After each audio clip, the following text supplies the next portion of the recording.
Hello, friends. In the minds of entrepreneurs, people who are engaged in business or sales, there is often a false stereotype. It seems that the demand for goods or services has a linear dependence on price, on quality. I will reduce the price of my product, and immediately everything will be sold out. In fact, this is far from true. Man is an extremely emotional and irrational creature. Demand is nonlinear, and the price should be formed based on many different factors, often very irrational. For example, everyone knows that a fashionable bag from a famous brand is expensive, several $1,000s. But its cost price is only a few tens of dollars. A bag made of crocodile leather is expensive. Not because the crocodile is a very rare animal that does not reproduce well. There are no problems with crocodiles. Growing crocodiles on farms in any required quantity is not a big technical problem. If people are ready to buy a bag made of crocodile skin at a price thousands of times higher than the exact same bag made of artificial leather, then their perception of value is clearly influenced from the outside. Price and value are completely different concepts. Someone has convinced us that there are premium goods that are very expensive. The human psyche is designed in such a way that we measure the price announced to us with quality, which can also form some cognitive distortions. For example, if you are asked, buy our sausage at a price of $1 per kilogram. Most likely, you will not do this, because the devil knows what they can put in there. In our minds, there is no quality sausage for such a paltry price. And for $2 to $3? Well, perhaps you will buy such sausage for your dog. And for $5? Well, for $5, that's already a good sausage, you can buy it. In other words, there is an individual demand schedule depending on the price of a product or service. The demand for sausage is individual, it grows with the price, reaches a peak value, and then falls. For $5 to $10, sausage will be bought better than for $1. But at a higher price, demand will begin to gradually fall. Do you understand? In marketing, there is such a concept as the best product. When it comes to the best and most unique product, the price begins to fade into the background for a person. Offer the best product on the market, convince everyone that a crocodile leather bag is better than any other material, and set an inflated price for it, they will still buy it. A person is irrational and emotional by nature. He can donate a huge amount of money to a beggar, and at the same time feel sorry for his loved one and refuse to buy some product. A greedy person can save on everything, but at some point, for example, donate a significant amount to charity. Such emotional swings. We never know in advance what trigger will cause a surge of generosity in us. Many people think, the cheaper the product, the more they buy. This is a very common misconception. A businessman is trying to lower the price, but his product is still not bought, even at a reduced price. And he does not understand where he made a mistake. And the mistake is in the positioning of the product, in the lack of understanding that demand is irrational. Make the best product or service, surpassing competitors, prove it and you can sell it even at an inflated price. Or convince everyone that your product is better than your competitors, even if in fact it is not so. The price of Tesla shares has broken all records because people are investing in innovation. Today they believe that an electric car is the best, modern means of transport, that flights into space, to Mars will give a breakthrough to humanity. Therefore, the future of technology belongs to companies like SpaceX. Faith in ideals and fantasies. Rationality fades into the background when it comes to a dream, when the seller of a product or service has reached your heart. Perhaps this is just a fairy tale that we want to believe in. The second psychological moment that not everyone knows about lies in the view from the buyer's side. The larger the budget, the lower the position making the decision on the purchase. And the more loyal and less picky such a buyer will be.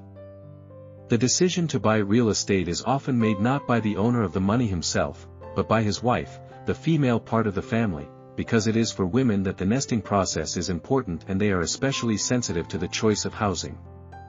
The service of designing a website for $500 is most often bought by the owner of this business, the entrepreneur himself. And he will be very picky, will demand an account for every cent spent. And a website worth $1 million is usually ordered by a conditional secretary, on behalf of her superiors, and with other people's money, not her own. And for you, as a seller, this will be a much more preferable customer, not only from the point of view of potential revenue, but also subsequent criticism, feedback on the work done. People are psychologically inclined to choose the most expensive and the best, so that later, in the event of failure of the entire project, it would be easier for them to justify themselves. To justify themselves to others and to themselves. I chose the best. I bought the best model at that time, I deliberately overpaid. And the other extreme, when they carefully choose a product, check the price-quality ratio, save, and still the purchase turns out to be unsuccessful. Then in such a scenario, they will scold such a customer who held a tender, carefully assessed everything, he screwed up, made a mistake. Therefore, psychologically, when choosing, the buyer wants to be guided by the principle, I will buy the best and most expensive thing that is on the market. And even if the purchase turns out to be unsuccessful later, it is psychologically easier to explain to yourself, it's not my fault, I bought the best thing that was at that moment. That is why the intermediary, the secretary who will conclude the contract on behalf of the entire company, will choose not the cheapest, but the best, in order to remove as much responsibility for the result of the choice from herself as possible.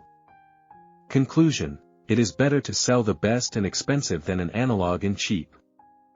People who make decisions are often irrational, their motives are not obvious. Sometimes investors think, I will buy the best for investment purposes cheap real estate, a hypothetical apartment, without repairs, and I will rent it out cheaply. He thinks, well, cheap is always better, because more potential tenants will lay claim to an inexpensive apartment. In fact, this is not always the case. In an attempt to save money, we miss an important fact: a wealthy tenant will be more educated, his level of culture will be higher, and there will most likely be far fewer problems with him in the future. Therefore, it is probably better to choose a more expensive segment of the market. Constant attempts to save money when buying, focusing on the cheapest segment of the market often bring more problems than benefits. When buying, people are driven not only by rational thinking, but also irrational emotions, experiences, fears. Fear of making the wrong choice when buying is very common. It is better to buy a product from a well-known brand than an unknown product. The unknown scares us and often makes us make mistakes, miss out on benefits. Human motives are subject to simple instincts, for example, the instinct of reproduction. Simple biological reactions may well be the driving force. Why does a peacock fluff up his multicolored tail? To attract a female, to show how big and noble he is, how good the peacock's genetic material is. The same is typical for Homo sapiens. Only we don't fluff up our tail, but buy an expensive, prestigious car, a house, prestigious household items.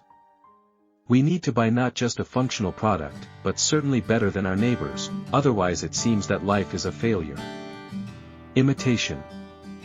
Rank competition, typical for all representatives of the primate family, including humans. Only the human psyche, of course, is developed somewhat more complexly than that of other species. We cover everything with high-order values. But moral and mental attitudes are still aimed at reproduction, only not at reproduction in the biological sense, but in the mental, psychological sense. At the reproduction of human ideas, mental products. Why do people want to become popular bloggers, famous, to receive social approval? To spread their ideas, their thoughts as widely as possible, to a large audience. Why do people make scientific discoveries, make a career, suffer and achieve heights? To leave as much of a mark as possible in the surrounding space, to leave behind a trace. A mental trace, spiritual and moral, by analogy with a biological trace, the spread of genes, all with the same reproduction. Don't overestimate a person's motives. Vanity is always present in human behavior to one degree or another. These are my thoughts, friends, about irrational human behavior, including when choosing goods and services. There is something to think about.